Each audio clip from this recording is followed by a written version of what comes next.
Мен әйелмін, әлі жаспын, бірақ менің әйелдік тәнім мен жаным 10 жылдан бері мұз болып қатып қалған. Төсек дегенді ұмыттым. Күйеуім үйге кеш келеді, үнсіз тамағын ішеді, телевизорға қарап жатады да сыртқа шығып кетеді. Ал мен бөлмеме жалғыз кіремін. Есікті жапқанда қабырғалардың салқыны маған тікелей тиеді. Жылу жоқ, құшақ жоқ, еркектің дәмін сезбеймін. Түнде жалаңаш тәнімді құшақтап жатып, өз қолыммен өзімді жылытамын. Айнаға қарағанда аппақ денемді көремін. Төсім толық, жұмсақ, белім әлі нәзік. Ернім қып-қызыл. Мен әлі де жас, шөлдеп тұрған әйелмін. Бірақ 10 жыл бойы ешкім мені ұстамады. Күйеуім түнде менің бөлмеме кіреді. Ол мені әйел ретінде көрмейді. Түн сайын жастығым суланады. Бірде жылап суландырамын, бірде тәнімнің отын сөндіре алмаймын. Қолымды ішіме апарамын, баяу сипаймын, көзімді жұмамын. Қиялымда еркектің қолы, оның ыстық демі мен жалаңаш тәніме жабысып тұрған ыстығы. Мен ыңқылдай бастаймын. Деп үнсіз ғана сыбырлаймын. Дірілдеп өзімді босатып қоямын.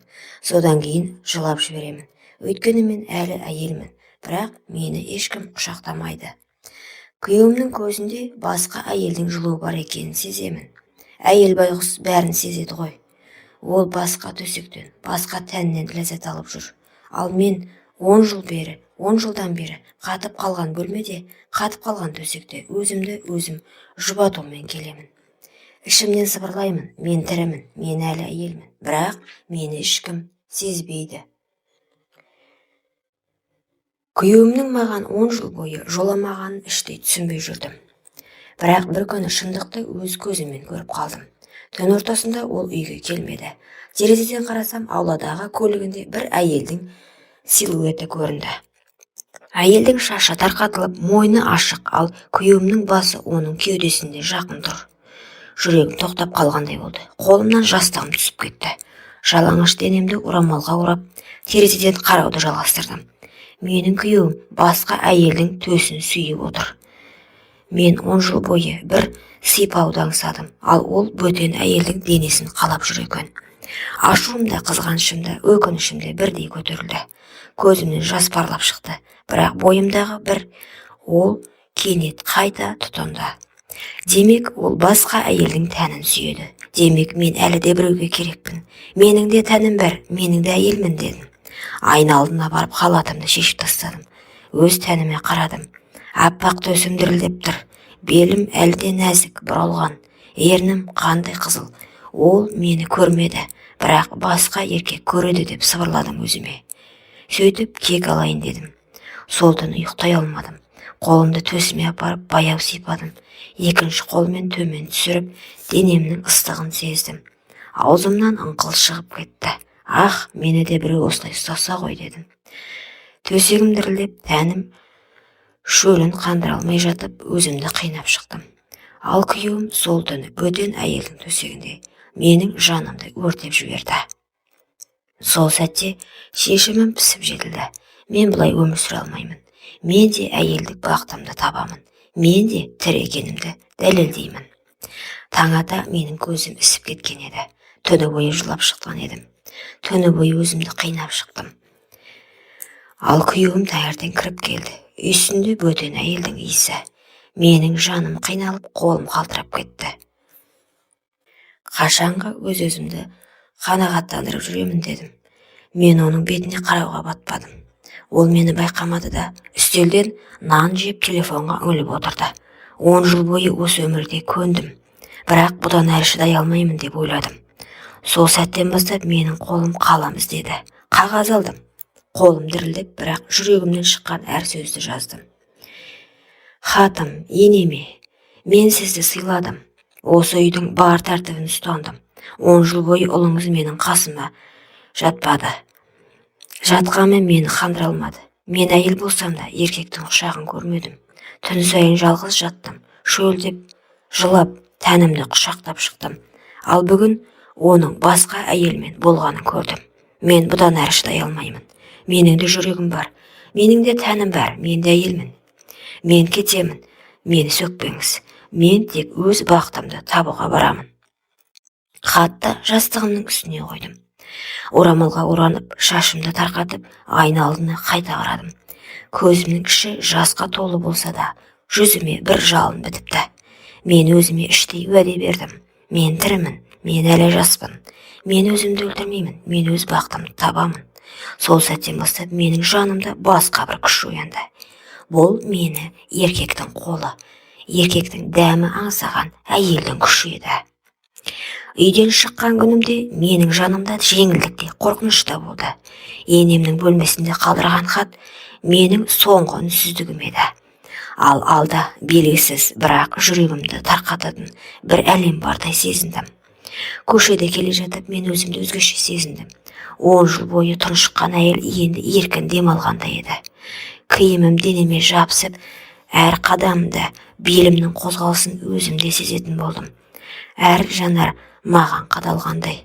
Сол сәтте кафенің алдында бір жігітке көзім түсті. Жас, жігерлі, жанары өткір. Ол менің жүзіме тіке қарады. Жүрегім дүрсілдеп кетті. Көзімді тайдыра алмай қалдым. Кешіріңіз, сізді бір жерден көрген сияқтымын, деді ол жымиып. Мен ыңғайсызданып, бірақ жүрегім қатты қалап соғып тұрды. Жоқ, мүмкін, дедім күмілжіп. Ол қолын созды. Қолын алған сәтте денемне бір ыстық тоқ жүріп өткендей болды. 10 жыл бойы еркек қолын сезбеген нәзік алақаным сол сәтте қайта тіріліп кеткендей. Жүрегім ішімнен сыбырлады. Осы жігіт, осы жігіт. Менің қиялымды шындыққа айналдыратын сияқты. Біз ұзақ сөйлестік. Оның дауысы еркектік сенімділікке толы, ал менің даусым алғаш рет жанданып күлкім шыға бастады. Ол маған үңіле қараған сайын менің төсім көтеріліп, демім жиілеп бара жатты.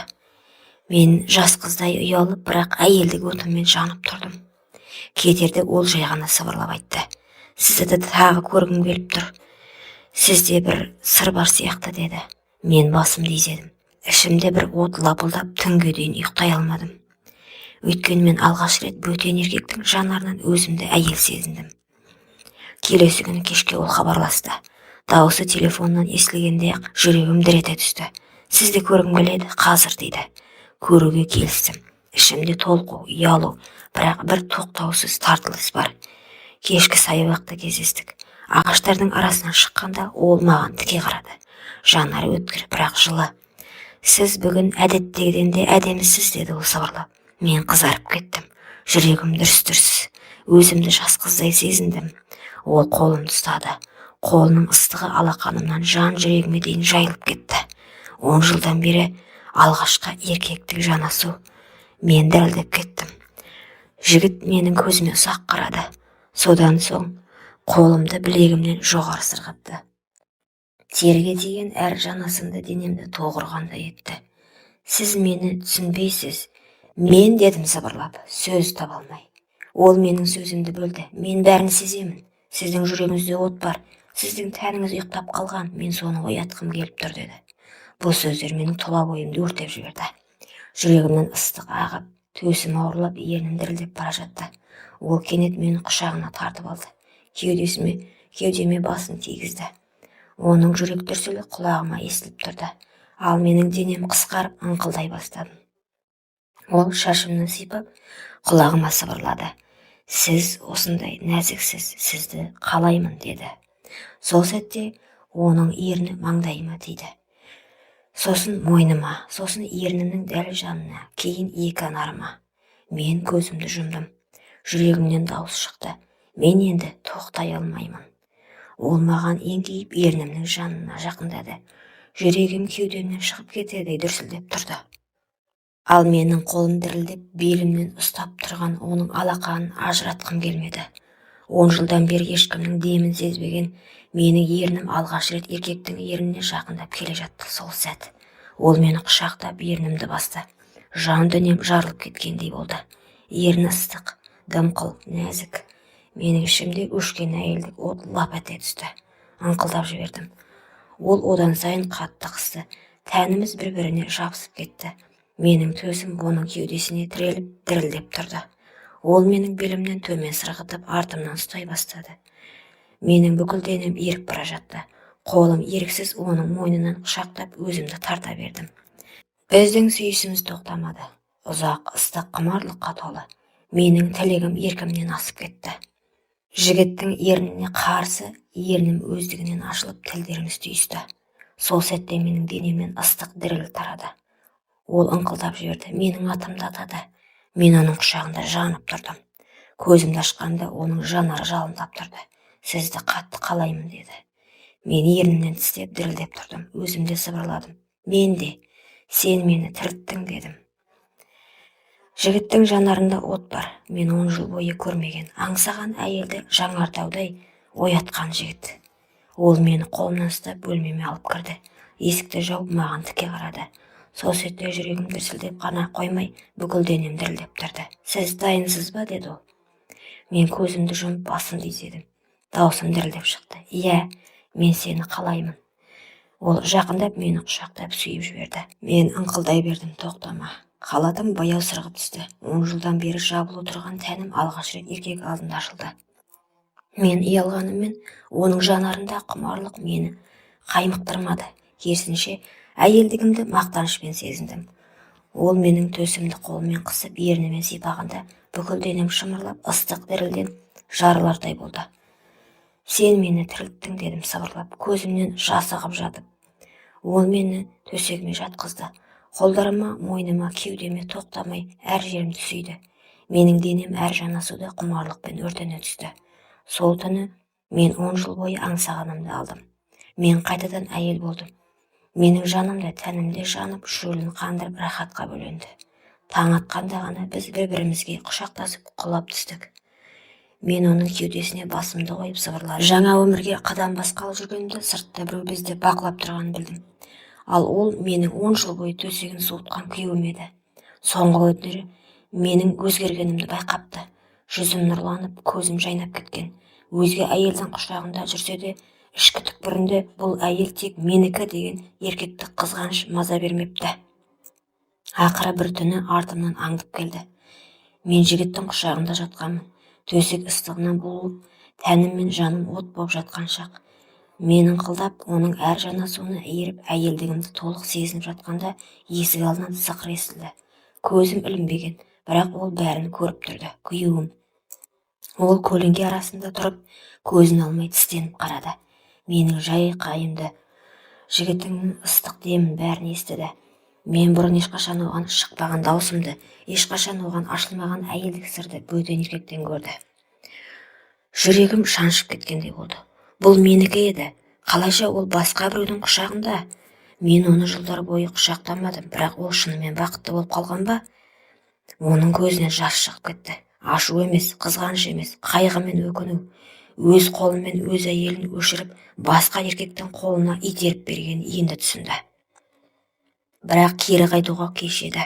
Өйткені дәл қазір ол мені бұрынғыдан да шынайы, ыстық, толыққанды әйел болып көрді. Ал бұл әйел оған енді қайтып тиесілі емес еді. Таңертең ол көз жасын сүртіп үйіне оралды. Жан дүниесі алай-дүлей.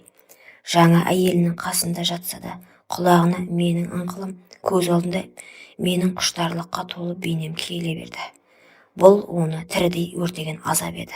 Ал менше, мен жаңа өмірге қадам басып үлгердім. Күйеуім сол түні мені көргеннен кейін тыныштық таба алмады. Жаңа әйелінің жанында жатып та көзін жұмса да, менің басқа еркектің құшағында балқып жатқанымды естігендей болды. Бұрынғыдай өзін еркек сезіндіретін ештеңе қалмады. Жаңа әйелінің күлкісі де құшағы да енді жанын жылытпады. Қайта әр жанасу оған менің жоқтығымды еске алып, жүрегін қан жылытты. Ол өзін-өзі жегідей жей бастады. Неге мен 10 жыл бойы әйелімді құшақтамадым? Неге мен оны жатын бөлмеден қуып бөтен етіп қойдым? Ол мені күтіп еді ғой, бірақ мен басқаға кеттім.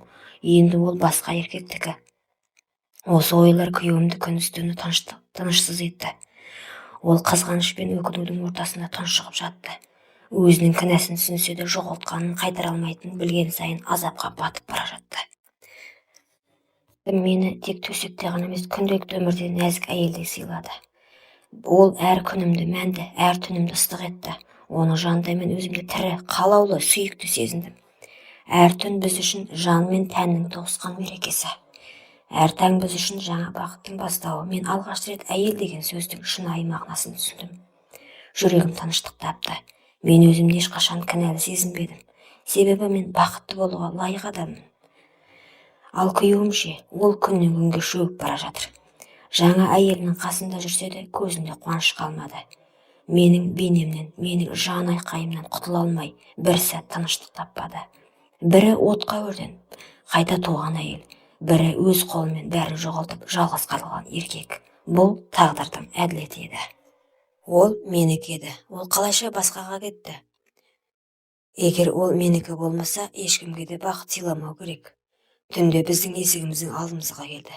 Қолында бөтелке, жанарында қайғы. Терезеден ішке үңіліп мені жас жігіттің құшағында бақытты күйде көрді. Оның жүрегі шыдамады. Бөтелкені сығып тұрып қабырғаға лақты. Дауыс шыққанда бір екеуміз селк етіп терезеге қарадық. Қараңғыда күйеуім тұр еді. Көзі қанталап кеткен. Сен менікі едің, деді. Даусы дірілдеп шықты. 10 жыл күткен әйел. Сен қалайша? Жас жігіт орнынан атып тұрды. Ал мен тұрып байсалды түрде күйеуіме қарадым. Жоқ, мен сенікі емеспін. Мен әйелмін. Менің жаным, тәнім, жүрегім бар. Сен 10 жыл бойы соны өлтірдің, ал ол мені қайта тірілтті. Бұл сөздер оны күйретіп жіберді. Күйеуім жерге тізерлеп отырып, басын ұстап айғайлап жіберді. Мен сені жоғалттым. Көзінен жас ақты. Ол басын көтерді де қолын жүрегіне қойып, мен енді сенсіз өмір сүре алмаймын, деді. Сол сәтте ол жанұшы орнынан тұрып есіктен қашып шықты. Бірақ артына қайтып қарамады. Біздің көз алдымызда қараңғыға сіңіп кетті. Арақпен баспақшы болыпты, бірақ сол қызғаныш пен өкініш оның түбіне жеткен екен. Ал менше, мен жас жігіттің құшағында өмірімді жалғастырдым. Мен әйел болып қайта тудым. Біз үйлендік. Мен өз бақытымды таптым, ал ол қызғаныштың құрбаны болды. Құрметті оқырман, өмірден алынған шынайы оқиғаларды тыңдағыңыз келсе, менің арнама тіркеліп лайк, комментарий жазып қолдап кетіңіздер. Келесі кездескенше.